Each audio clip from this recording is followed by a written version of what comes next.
You don't have to use ankle weights, but it does help the muscles activate a whole lot better.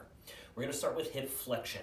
I'm gonna start by sitting here. I'm gonna pull my heel as close to my hips as I can, and I'm gonna hug my thigh to my chest. From here, we're gonna be working the straight leg. I'm gonna flex my foot or point it depending on the purpose here. For me right now, I'm gonna keep my foot pointed. Couple things to think about. If I am lifting my leg this high, me working in this range is not my end range, okay? So we always wanna be training into our end range. To facilitate that, I'm going to grab some of these yoga blocks and I'm going to stack them up. My goal is to stack them up high enough so I can only lift about an inch or two off of that surface. I'm gonna try and sit up tall, and here we go. And lifting, hold, and back up. I'm trying to hold each rep for about 3 seconds. I'm really squeezing my leg. The harder I squeeze here, the more I can get this stuff to activate the way I want. And lifting. Again. And 6. And 7. 8. 9. And 10. All right, you're gonna pull this foot in as far as you can. You're gonna switch legs. We're gonna do 10 on the other side. Now I'm gonna show you flexed foot on this side just so you can see the difference. We're gonna flex that foot as far as you can. Really work on keeping that knee straight, keeping those quads locked out. Engage, sitting up tall and lifting. 2, 3, 4, 5, 6, 7, 8, 9, and 10. Good job. Moving on to the second exercise, we're going to be working on knee extension. Okay, so for knee extension, we're stretching the hamstrings by activating the quads. I'm going to start with my front leg, the other leg's bent under this way, and I'm going to start by sweeping my arm. My right leg's in front. I'm going to take my right arm behind my right knee, grab my left bicep, and then put the arm behind my quadricep here. Squeeze this to your chest as hard as you can. Flex the foot, and then we're just going to bend and straighten here. The point is the last couple inches here of movement. From here to here, really squeezing the quads, trying to get that leg straight. 2, squeeze. 3, 4, 5, 6, 7, 8, 9, 10, 11, 12, 13, 14, and 15. Switching sides, I'm going to show you the more advanced variation. The other way to do this is to squeeze the knee to your chest, pinch a yoga block or a ball between your knee and your chest. Try and squeeze that knee to your chest as hard as you can. Don't let the knee drop away as you straighten the leg, or it defeats the purpose of the exercise. So it's more important to keep the knee pinched than it is to succeed at getting the leg straight. So squeezing, got 1, 2, 3, 4, 5, 6, 7, 8, 9, 10, 11, 12, 13, 14, and 15. So really squeezing there. You'll feel that deep in the hip flexors, deep in the quads. Might make the hip flexors or quads cramp. That's a good thing. We're trying to retension a lot of those muscles and get them to re-stabilize. Now we're going to come into a position called 90-90. Putting the front leg here. I'm going to move this box just a little bit. So coming into 90-90, meaning front leg is at 90, back leg is at 90. And we are going to work on external rotation, meaning we're trying to get the hip to rotate to lift the foot off of the ground.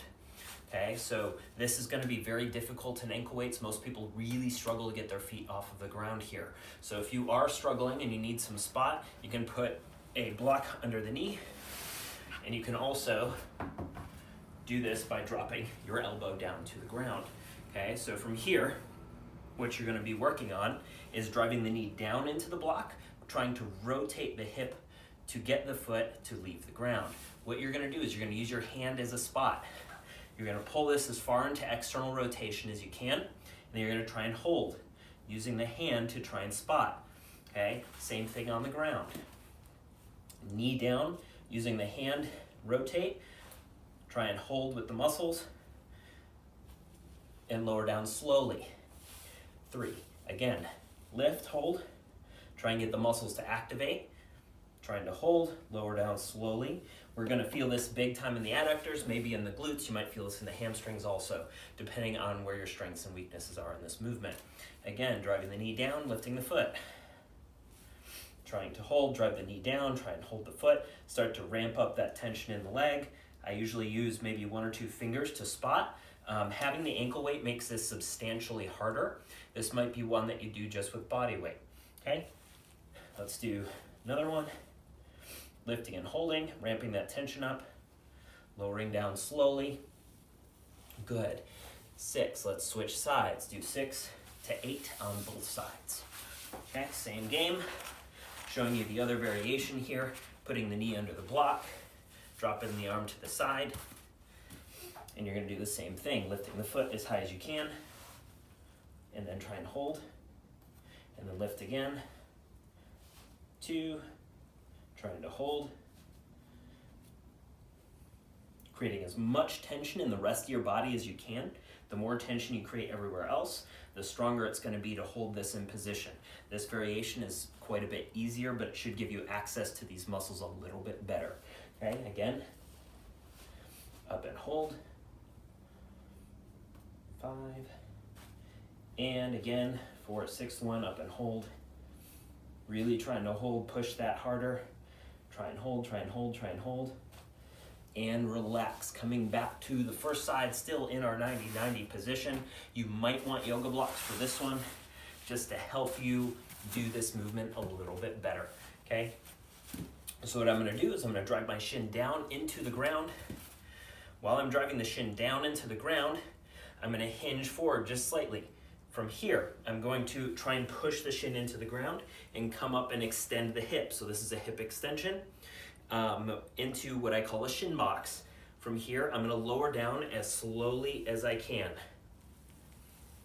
Okay, the idea is that you control the descent. Most people are gonna come to about here and then just collapse.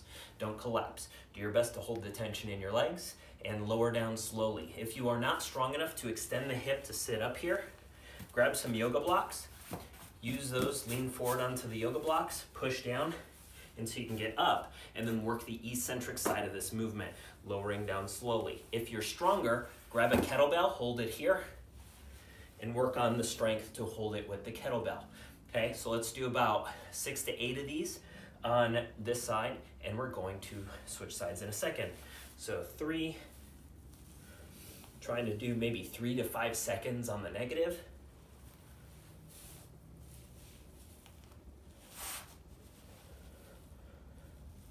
4, okay. Now, let's switch sides and do the same thing on the other side. Okay, so getting into our 90-90 position on this side, driving the shin down into the ground. Create tension in the arms, hinge forward slightly, driving that shin into the ground as best you can, and up onto the shin. From here, I'm gonna lower down slowly. 3, 4, and 5, nice and slow. Again, leaning forward, up onto the shin. This is number 2. Hinging forward, up on the shin. And 3.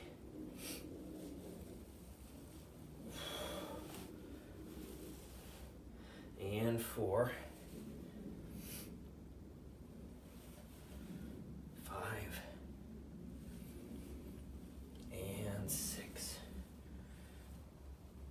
Okay, like I said, 6 to 8 of those guys before moving on to the next. From here, you can do this with or without ankle weights. It's going to be very difficult to do with ankle weights, but you can do your best.